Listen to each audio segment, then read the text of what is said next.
Today in business, Newcaf pushes Ugandan coffee into the U.S. market. Coffee farmers' incomes are to increase with the anticipated surge in the consumption of Uganda's coffee in the United States, one of the leading coffee-consuming countries globally.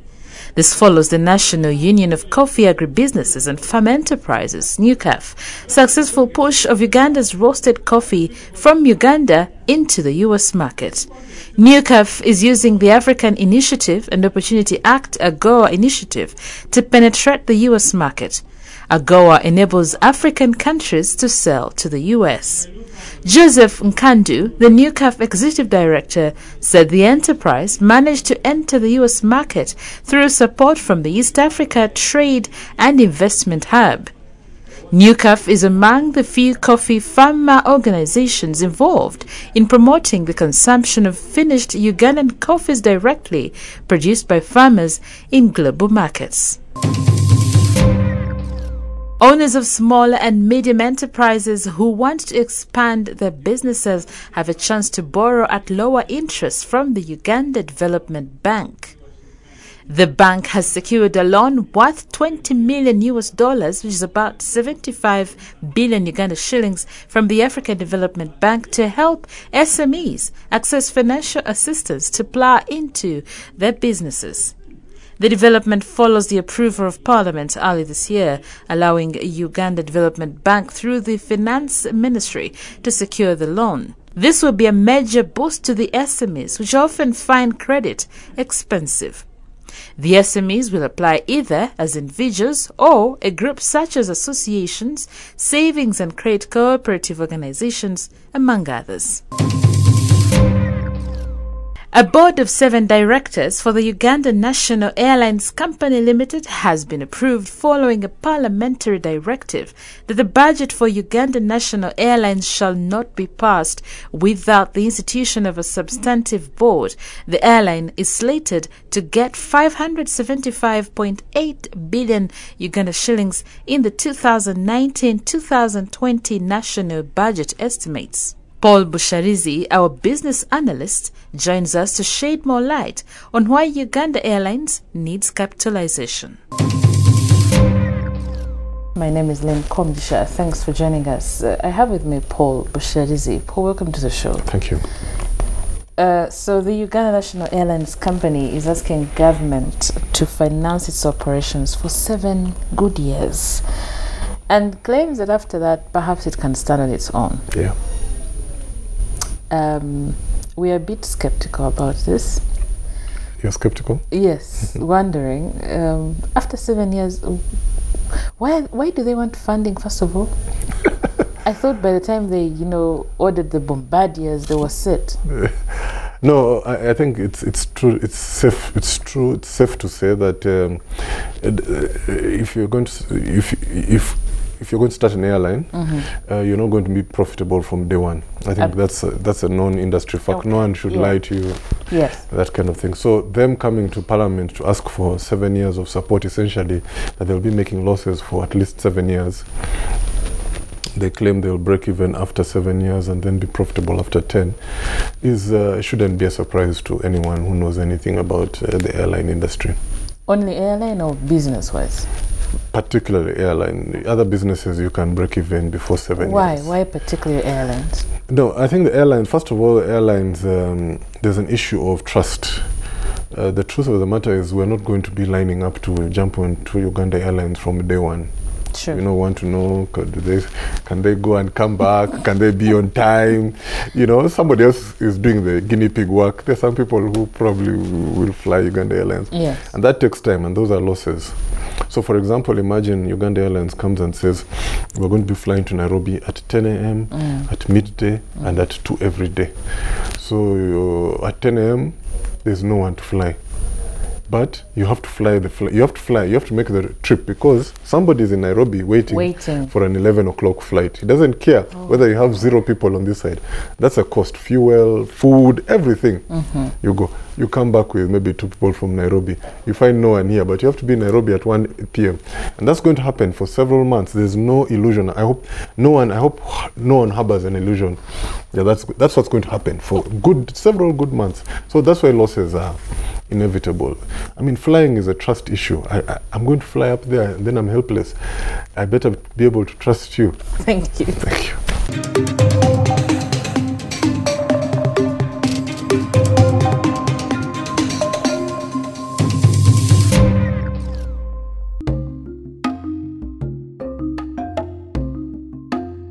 You're still watching New Vision TV News with me, Ruth. Let us now look at our daily Pearl of Africa series. Now, did you know that there is a hot spring in Uganda where residents bathe from and at the same time draw water and drink it?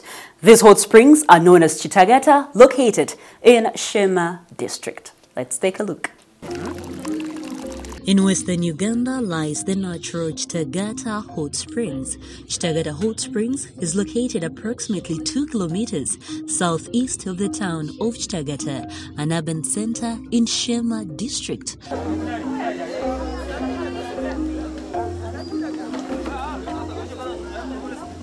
The spring is divided into two, and one part is believed to have been used by the former king of Ankole, giving it its name Echomgabe, or belonging to the king, and the other spring is believed to have healing powers, known as Mulago, named after Uganda's largest natural referral hospital.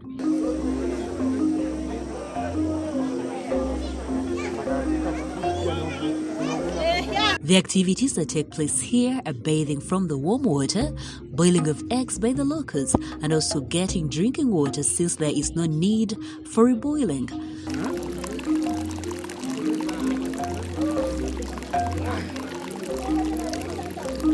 The water is said to warm up to 80 degrees Celsius. These springs have become a must-visit to Ugandans visiting the district for the first time, and also tourists from outside the world.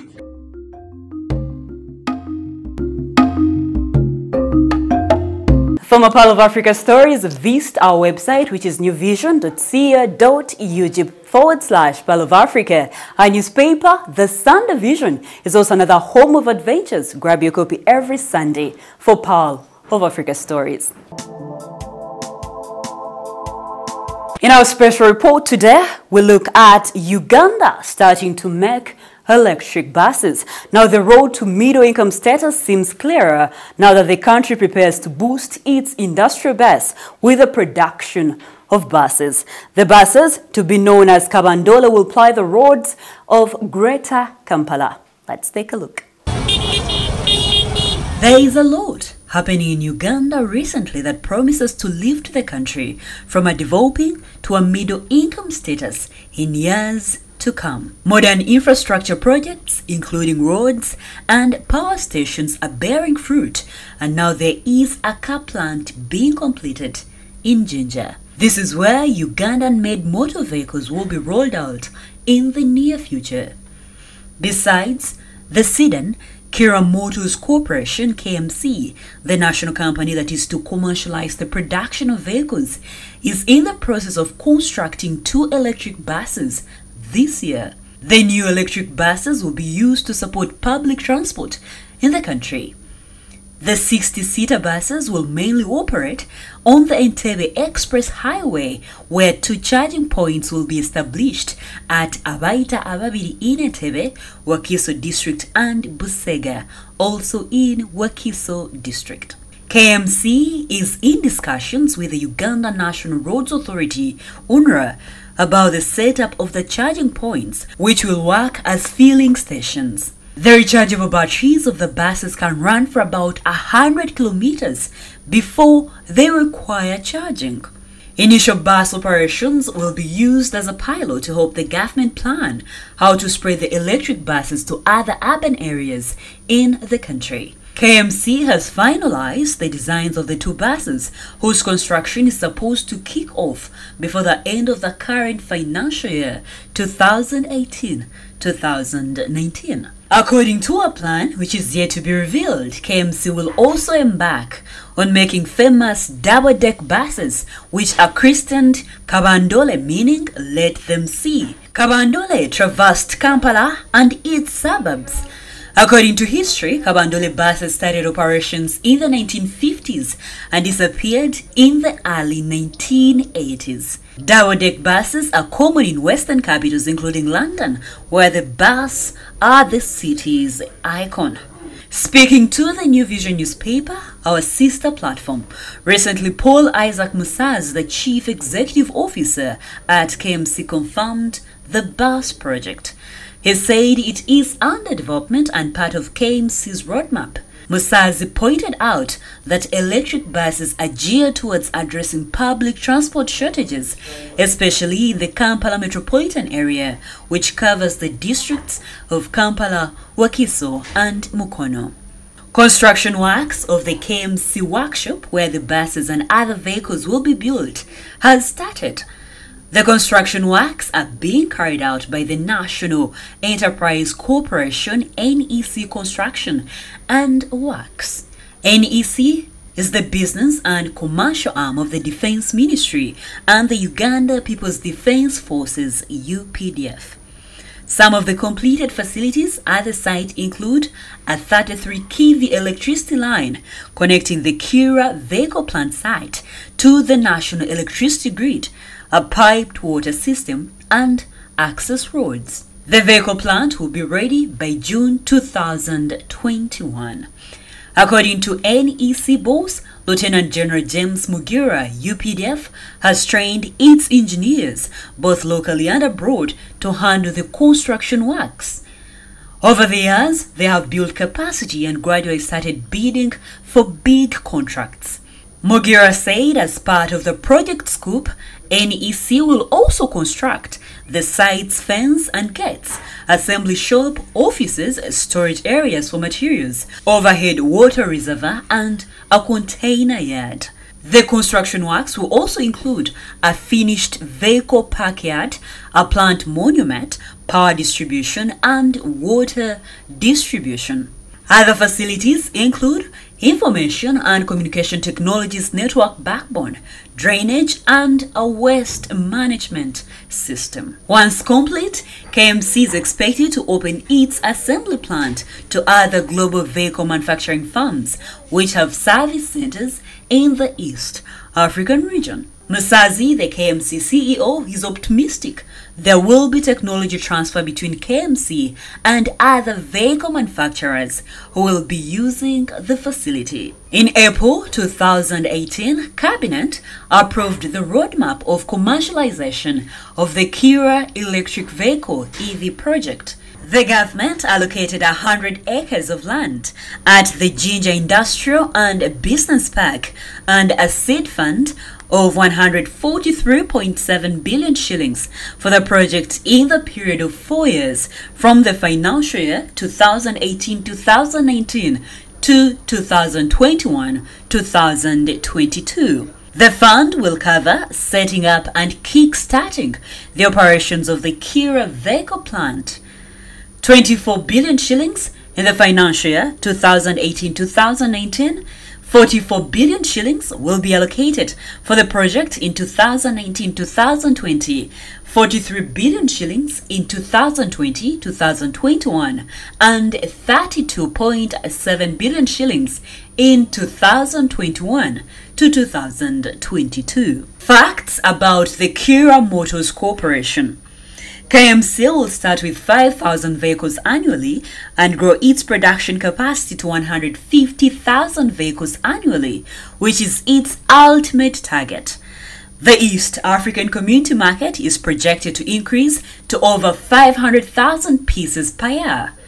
KMC intends to address the mobility needs of the target market with a variety of products such as buses, light and medium duty trucks for transportation of goods. KMC will also produce executive sedans such as the Kira EVs. The sedans will be for the niche market segment of high-profile persons seeking executive mobility, including car hiring services. Vehicles operating with internal combustion engines using diesel and petrol shall be produced at the Kira vehicle plant. These are some of the opportunities for Ugandans. The Kiraivi Motor Assembly Plant is expected to have an installed capacity of 5,000 vehicles annually at the start, and the number is expected to rise. The National Enterprise Corporation, NEC, shall employ 324 Ugandans for the execution of this project, with an estimated 180 workers from the UPDF and 144 others from the local community. For more on this special report, visit our website, which is newvision.co.ug/video. Remember, you can get more news updates and other programs here on New Vision TV by visiting our website. And also catch us on social media. Facebook is the New Vision, Twitter is @NewVisionWire, Instagram is @NewVisionWire, and our YouTube channel is New Vision TV. Catch up with me on my Twitter handle. I am Ruth the Voice. We end with a fact file.